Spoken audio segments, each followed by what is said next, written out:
Hey guys, Julie here, and today we are doing holiday recipes. I love this time of year because we get to be creative with holiday flavors and create things that are awesome for you and your family to enjoy. This recipe happens to be one of them. It is a peppermint fudge pie, and it's no bake, which is such a bonus. So let's just jump straight in. Yeah, it's my recipe, and I didn't forget how to start it. First thing you want to do is make a crust. I'm making a really simple Oreo crust. You guys, this is literally 18 Oreos and 3 tablespoons of melted butter. They get blended in a food processor until we have a good crumb, almost like a wet sand texture. And then I'm gonna pop it in this pie pan. And what I love about this, boom, bottom, top, top, bottom. They sandwich together, but let me tell you, once you've set up your pie, you just push her right out. Just like the food baby you are going to have this holidays. So once you've poured your Oreo mixture into your pie dish, I like to use just kind of a measuring cup, or you can use your fingers, but this is gonna get it nice and flat like me in high school, or right now, sorry. And we're just gonna wanna push the crust into the sides.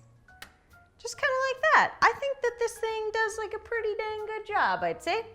So we have a crust in a pie dish. Now, I know I said I love this pie dish, but if you got another one, use it. You don't have to buy this just to make your fudge pie happen. This is gonna set up in the fridge while we make the filling. Okay, BRB. All right, I'm back, and it is now time to work on the filling. This is all you're gonna need. I have 2/3 a cup of heavy whipping cream. I have 5.5 ounces of softened cream cheese. The measurements are a little like, I don't really care, but you might, so I tried to do my best. Honestly, it's gonna work regardless. This recipe is foolproof, so if you like more cream cheese or more whipping cream, or you have a bigger pie dish, just add more. I've also got 1 cup of melted white chocolate chips. I have a teaspoon of vanilla, and I'm gonna be using half a teaspoon of peppermint extract. Again, this is optional. My BF back there hates peppermint flavored things, so guess what? We're making it peppermint so I can eat the whole thing to myself. I'm so evil. But if you are not a fan of peppermint or that great candy cane flavor, what about caramel? Add in a little bit of that extract or lemon, that would be really delicious. Okay, step number uno. We're gonna get our cream whipped to stiff peaks or soft peaks. I'm not a stickler about the peaks. You whip them how you like, but just like whip them, you know. Stiff or soft, whatever you prefer. Me personally, I prefer stiff. Okay.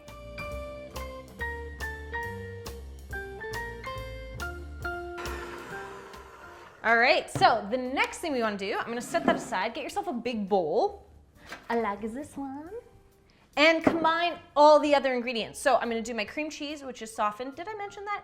Make sure it's softened, otherwise you're not gonna have a good time. So I pulled this out a couple hours ago. If you totally forget, you're fucked. No, you could always put it in the microwave for a little bit. Make sure you cut it up into lots of little pieces and put it in for maybe 15-10 seconds, and it won't take long to soften. Add your cream cheese to the bowl and give it a mix. Melted white chocolate chips go in, vanilla, and our peppermint extract. All right, mix it up.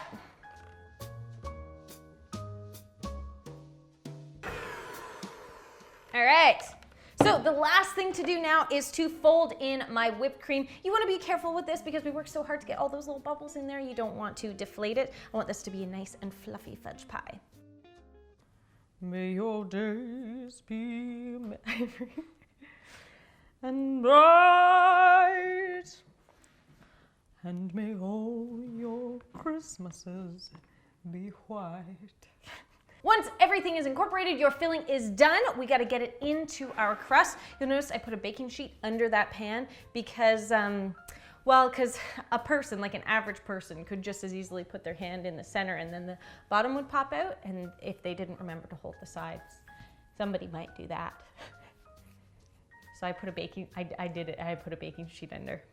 Pour in your filling, flatten off the top, and then this is gonna rest for 2 to 3 hours in the fridge.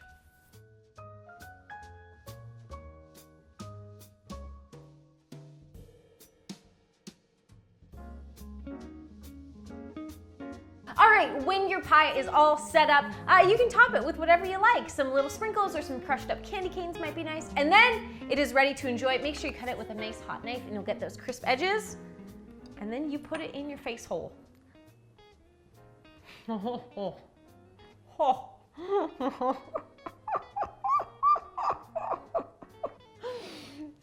Woo! Sorry, I went off the deep end there for a second. Holy crap, this is so good. Oh my goodness, I can't even do the outro. Thank you for watching. I love you. I hope you have a wonderful holiday season and you have lots of time with your family. I'll see you next time.